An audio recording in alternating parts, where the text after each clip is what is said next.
So now Samuel Joseph Wurzelbacher, better known as Joe the Plumber, but also occasionally referred to as Joe the Country Singer, Joe the Opportunist, and Joe the Jerk, is now Joe the War Correspondent. Don't ask me why an unlicensed plumber is remotely qualified in any way, shape, or form to be a war correspondent, but he is now sending his reports from the front lines in Israel. Standing before a pile of rockets, Joe delivered this profound utterance. "I have 1,000 questions right now, but I can't think of the right one."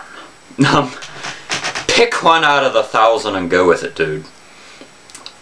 He also says that he feels the media has no business reporting on war as he reports on war.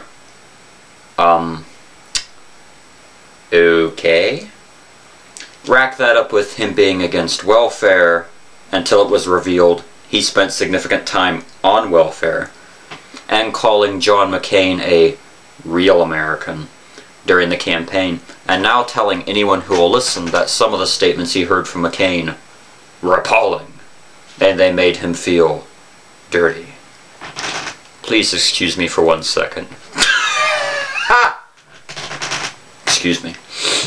Meanwhile, PETA, which actually means People for the Ethical Treatment of Animals, but which my ex liked to refer to as People Eating Tasty Animals, are waging a campaign to overhaul the public perception of fish into something cuter by renaming them sea kittens.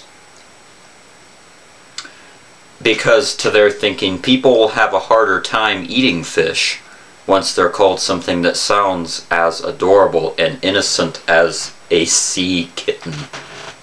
This is the same group that a few months ago urged ice cream manufacturers to use human breast milk instead of, God forbid, milking cows. Now, I am not against PETA's aims, per se. I am all for the ethical treatment of animals, as long as the interpretation of ethical treatment is not taken to psychotic extremes, as unfortunately it has a tendency to do when PETA is involved.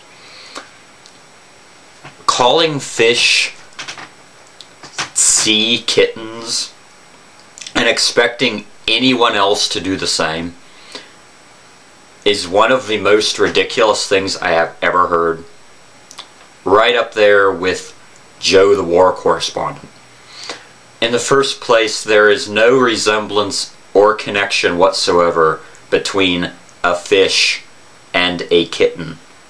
It makes as much sense to start calling hippos large hairless rabbits or chickens winged dogs. Sea kitten belongs right up there with other moronic and completely meaningless and nonsensical terms like illegal aliens being referred to by our mercifully outgoing president as undocumented Americans, and that little burst of madness a few years ago when French fries were freedom fries, echoing how during World War I, God forbid we use the German words for anything, so sauerkraut became liberty cabbage.